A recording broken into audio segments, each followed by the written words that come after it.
ज्ञानोधति अरु ज्ञान घन सद्गुरु शंकर रूप नमो नमो बहुबारही सकल सपूजन हो। भक्तगणों को तथा धर्म अनुरागियों को मेरा हार्दिक नमन।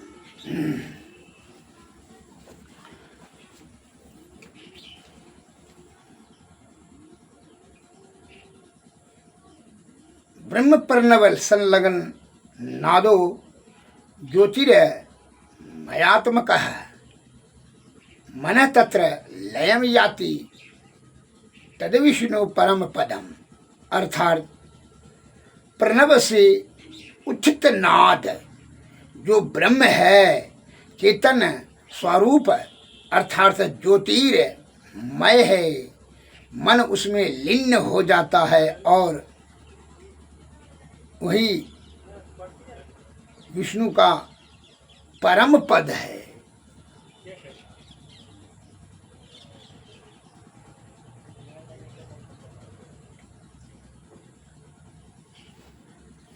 और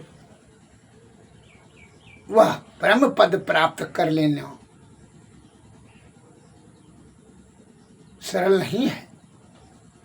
जब तक कि विषय का त्याग, साधु की संगति, आत्मज्ञान, सद्गुरु की कृपा से युक्ति नहीं प्राप्त कर ले तो यह सूरत चित्त अस्थिर ही नहीं रहेगा आधार बिंदु पर, अज्ञात चक्र पर। जिससे कि जब अस्थिर ही नहीं रहेगा तो जीवात्मा तीनों पर्दों के ऊपर नाद बिंदु पर जाएगा नहीं। और जब तक कि नाद पर नहीं चला जाए तो सार शब्द नहीं मिलेगा। और सार शब्द मिलने के बाद, निशब्द में जाने के बाद जो है यह सूरत जो है जीव आत्मा परम आत्मा की प्राप्ति करके मोक्ष प्राप्ति कर लेंगे। फिर आवागमन से, झंझट से वह विहीन हो जाएंगे। इसके लिए उसको आत्मा में ज्ञान प्राप्त करने के लिए सद्गुरु की ज्योति की आवश्यकता होती है। लेकिन विषय भोगी विषय का चिंतन करते हुए अपने बल, बुद्धि और आयु को सब खर्च कर देता है और कुछ नहीं कर सकता है। फिर इस शरीर में निर्मल काया में है कूड़ा कचरा, पाप ताप संताप सब जमा कर लेता है। विषय इंद्रिय सुख की तृप्ति करने में इंद्रिय सुख को ही अपना समझ कर करके कचरा, कूड़ा कचरा जमा करता है। वह प्रकाश को जमा नहीं कर पाता है, वह ज्ञान रूपी प्रकाश जो कि ये जीवात्मा का परम गति प्राप्त हो। कामनी और कंचन के चक्कर में रह कर करके यह मनुष्य अपने जीव आत्मा की दुर्गति कराते रहता है। एक राजा साहब ने अपने तीनों पुत्र को बुला करके कहा, एक एक रत्न देते हुए कि जाओ जो है एक एक रूम को दिखाया, खाली रूम को जो है इसको एक दिन में भर दो। यह रत्न तुमको हम दिए, इसी रत्न से जैसे भी प्रयोग करके इसको भरो। तीनों कक्ष को, तीनों रूम को, खाली रूम को दिखाते हुए कहा। तो बड़ा पुत्र ने चले गए, बड़ा पुत्र जो है तीनों चले गए। बड़ा पुत्र ने जो है वह मन में विचार किया कि इसमें भरने की, रूम भरने की बात है तो उसमें यह रत्न खर्च करने की क्या जरूरत है। वह रत्न बेच कर करके दारू ताड़ी, शराब, वेश्यावृत्ति, जुआ, निशा सेवन इस सब कर करके व्यर्थ में नष्ट कर दिया। और उसमें कूड़ा कचरा ला कर करके भर दिया।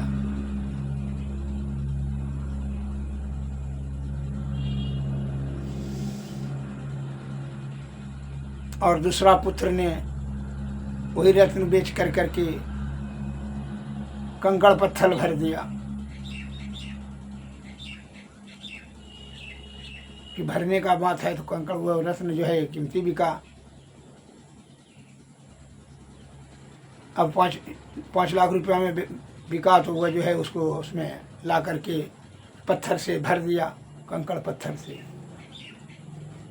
अब तीसरा पुत्र ने, वह आत्मज्ञानी हो चुका था, उस कंकड़ को, उस रत्न को बेच करके उन्हें दीपक जलाया और एक घंटी खरीद करके उसमें बजा करके अपना पूजा पाठ करने लगा, वेद अध्ययन करने लगा। इस प्रकार से जब तीनों ने अपना अपना रूम भर दिए, इसने अपने ज्योति प्रकाश से और घंटानाद से जो घंटा बांध दिया था, वह घंटी की ध्वनि बड़ा मधुर सुनाई पड़ता था। अब जब राजा साहब जब तीनों बेटा का आया कमरा को, रूम को देखने के लिए, तो बड़का बेटा को कमरा जैसे खोला तो वह जो है कूड़ा कचरा से, बदबू से उसका मस्तिष्क लगे फट गया, जल्दी हट गया वहाँ से। कहा कि क्या कूड़ा कचरा भर दिया है। अब दूसरा बेटा का रूम जब कमरा देखने के लिए गया तो उसमें देखा कि कंकड़ पत्थर जमा है, इससे कोई निरर्थक, इससे कोई फायदा नहीं हो। अब तीसरा बेटा, छोटका बेटा का जब गया देखने के लिए कमरा, जैसे कमरा खोला, महाप्रकाश देखा, जगमगाहट प्रकाश दीपक का हो रहा है और उसमें घंटियाँ बज रही है और झलमल झलमल करके दीपक जल रहा है और सुंदर ध्वनि उत्पन्न हो रही है, स्वर लहरियाँ निकलने लगी। राजा का चित्त प्रसन्न हो गया, वे बोल उठे, वाह, यह कमरा तो बहुत सुंदर और सुकून दे रहा है। प्रकाश और शब्द आंतरिक साधना का प्रतीक है। मैं छोटे राजकुमार से बहुत प्रसन्न हूँ, उनकी बुद्धि पर, ज्ञान पर। उसने भरे दरबार में घोषणा कर दिया कि हमारा सबसे छोटा पुत्र ही हमारा उत्तराधिकारी होगा। समय आने पर छोटा राजकुमार ही पिता का विरासत की संभालते हुए राजा बने। उसी भांति इस कथा का संदेश मिलता है कि परमात्मा ने हम सबको उत्तम मानव शरीर रूपी कोठरी दी है। ये जो है मनुष्य कोठरी दी है और विवेक रूपी रतन दिया है, पर अधिकांश लोग पाप रूप कूड़े कचरा की जमा करने में रह जाते हैं। स्त्री को, पुत्र को, पुत्री को खुश करने में, अपने इंद्रियों को खुश सुख करने में, सुख देने में, पाप ताप संताप, दारू ताड़ी, नशा फसा, ये सब अंगल जंगल जो है कूड़े कचरा उल्टे सीधा काम कर करके अपना पाप उठा लेता है। व्यर्थ में ही जो है ज्ञान को पापे तुपे, युवा नशा, वेश्यावृत्ति, इस सब में खर्च कर देता है। यह निर्मल काया को दूषित कर देता है, पाप रूपी पटरी जमा कर देता है व्यर्थ में। और दूसरा है कि संपत्ति कमाने में कांचन, छल कपड़ परपंच कमाने में ही अपना समय वेस्ट नष्ट कर देता है। सोचता है मकान बनाए, दुकान बनाए, जगह बनाए, जमीन बनाए, सोना बनाए, पानी में हीरा मोती बनाए, इसी में अपना वो कीमती, अपने उसी में वो बहादुरी, अपने आप को समझता है बड़ी बहादुरी वाला काम किए। जिंदगी भर बेमानी ताव उम्र तक करते रहा, छल कपड़ परपंच करते रहा, वो अपने आप को बड़ा होशियार समझ करके अपना आयु खत्म कर देता है। अंतिम में छाती पीट पीट कर देता है कि यह दुख दे रहा है, इतना जमा करने के बाद उतना जमा करने वाले ही, तुमने कंकड़ पत्थर जमा कर लिए तो उससे कंकड़ पत्थर से और किसी को तृष्णा पूर्ति होता है। तुम दूसरे को, अपना जीवात्मा को कल्याण करने तो कुछ नहीं किया। बेटा बेटी, स्त्री पुत्र पुत्री, समाज पाँच, इस सब के चक्कर में फंस कर अपनी झूठी प्रसन्नता बटोरने के लिए उम्मीद लगाए उठे, छल कपट परपंच से अपना जीवन को नष्ट कर दिया। उसमें ज्ञान रूपी प्रकाश से जीवात्मा की परम माँ की प्राप्ति करने के लिए तुमने कुछ नहीं किया। व्यर्थ में ही कंकड़ पत्थर यह जमा कर देता है, जिससे कि अंत समय में कोई काम नहीं आता है। जैसे सिकंदर ने कितना महापाप करके नरसंहार कर करके के देश दुनिया को जीतने के हम बहुत बड़ा बहादुरी लेंगे तो इससे क्या होगा? कंकड़ पत्थर वो जमा कर लिया, मरने के समय में कोई काम नहीं आया। उसी भांति जो है मनुष्य अभी ध्यान करें, धनवान बनो, तो धनवान बनो बड़े प्रतिष्ठावान बनेगा, बड़े दुर्गुण सब छिपा। ईश्वर के दरबार में वो दुर्गुण कैसे छिपेगा? Everything melts before that internal radiance. सभी जिज्ञासुओं के प्रश्नों का समाधान अंत्यक्रम में है। सभी की आत्मा जानता है कि हमने कितना कर्म पाप ताप संताप कर कर करके अपना यह दुपट्टा जमा कर लिया है, वो सब जानता है। जानबूझ करके जो है नहीं जानने का जो है ढोंग करता है, लेकिन वो आत्मा तो परमात्मा का अंश है, वह तो जानता है। उसी के तो पाप से वह जो है भोग जोनी में यमराज के चक्कर में भोगते रहता है। कर्म का फल भोगने में वो अपना दुख है उठाता है जीवात्मा। और तीसरा कोई जो है सदगुरु की कृपा से और उत्तम संस्कार से पूर्वजन्म के कमाई से भक्ति का जिसका बीज पड़ गया है, जो वही शरीर रूपी मंदिर में ब्रह्म ज्योति जलाता है और अंतः साधना के द्वारा इंद्रियातीत होकर करके ब्रह्म ध्वनि को सुनता है, वह परमात्म धाम जाकर परमात्मा के सिंहासन को पा लेता है, अर्थात ईश्वर जगतपति से मिलकर राजा हो जाता है। श्री सद्गुरु महाराज की जय। अतः हम लोगों को क्या करना चाहिए? यह निर्मल काया को जो है किसमें खर्च करना चाहिए?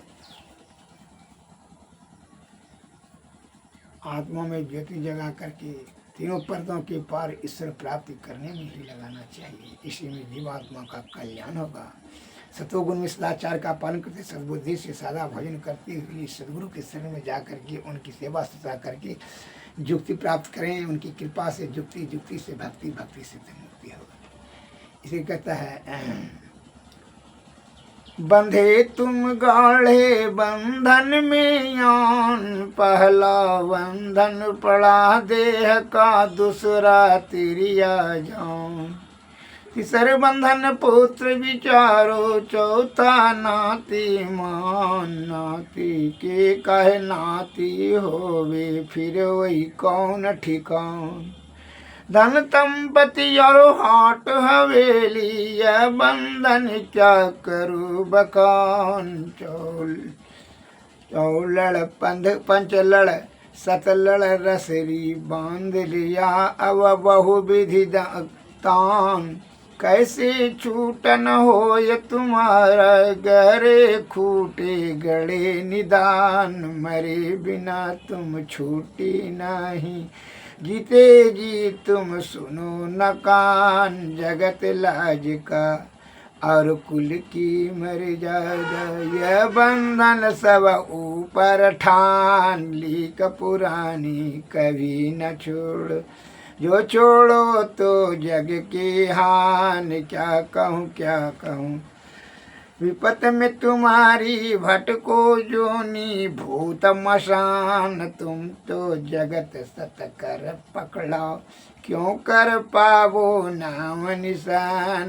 बड़ी बेड़ी तोड़ हथकड़ी, बांधे काल कोठरी कष्ट समान। काल दुष्ट तुम्हें बहुविधि बांधा, तुम खुश हो के रहो गलत तान।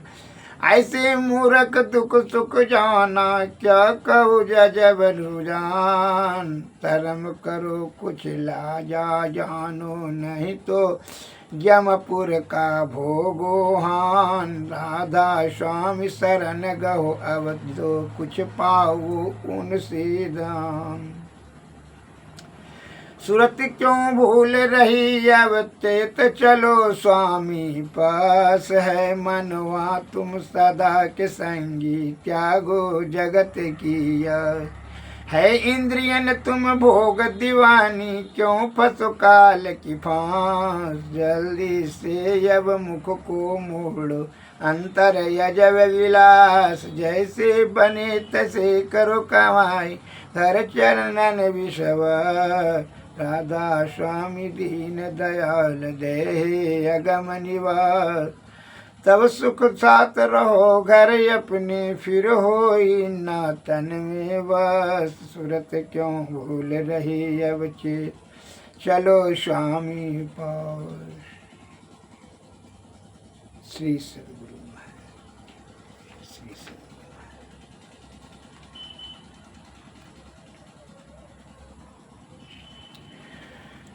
जीवत समझई जीवत बूझई, जीवत मुक्ति गढ़वासा। साधु भाई जीवत ही करुआसा। जियत करम की फांस न काटी, मोए मुक्ति की ऐसा। साधु भाई जीवत ही करुआसा। तन छूटे जीव मिलन कह तू है, सो सब झूठी आसा। अबहु मिला सो तबहु मिलेगा, नहीं तो जमपुर वासा। दूर दूर ढूंढे मन लोभी, मिटे न गर्वसा। साधु भाई जीवत ही करुआसा। साथ संत की करे न बंदगी, कटे करम की फासा। सत गहे सतगुरु को चिन्हे, सत नाम है विश्वासा। साधु भाई जीवत ही करुआसा।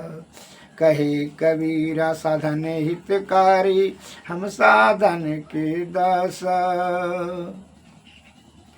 जीवत ही करुआसा। साधु भाई जीवत ही करुआसा। श्री सद्गुरु महाराज।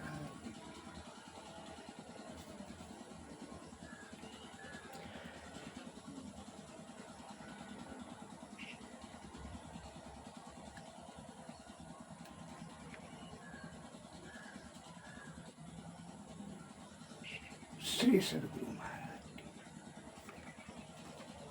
घूंघट से पट खोल तो को पीव मिलेंगी, घटघट में वह साईं रमता। कटुक वचन मत बोले, तुझे पीव मिलेंगी। विधन जौवन का गर्वन कीजी, झूठा पच रंग चोल रे। तो गुरु मिलेंगे। सुन महल में दिया ना वार ले, आशा से मत डोल रे। जोग जुगत में रंग महल में, पिय पायो अनमोल रे। घूंघट से पट खोल रे, तो को पीव मिलेंगे। कहे कबीर आनंद भयो है, बाजद अनहद ढोल रे। घूंघट से पट खोल रे, तो पीव मिलेंगी। गुरु भक्ति की महिमा अपार, निगुरा क्या जाऊनी। गुरु की भक्ति अति है जीनी, जैसे मकड़ी की तार।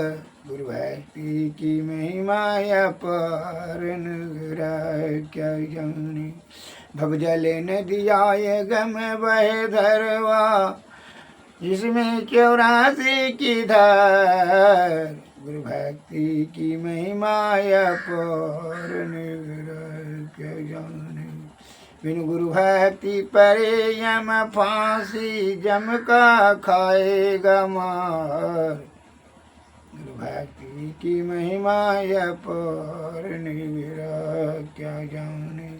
गुरु की भक्ति कटे जम फांसी, जम के मुख पर है चार। कहता कबीर सुनो भाई साधु, गुरु बिनु नहीं निस्तार। गुरु भक्ति की महिमा अपार, निगुरा क्या जाने। श्री सद्गुरु महाराज की आरती तन मंदिर में कीजिए, दृष्टि जुगल कर शन मुख दीजिए। चमकई बिंदु सुख अति उजल, ब्रह्म ज्योति अनुपम लख लीजिए।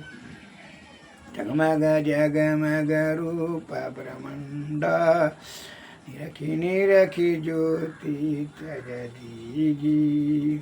शब्द सूरत व्यास सरल तर करी करी सारा सवर गई ऐसी जुगति कया घड़ त्यागी भव भ्रम भेद सकल मल छीजी भव खंडन यारति यह निर्मल करिमे ही अमृत रस पीजी। श्री सद्गुरु महाराज की जय। श्री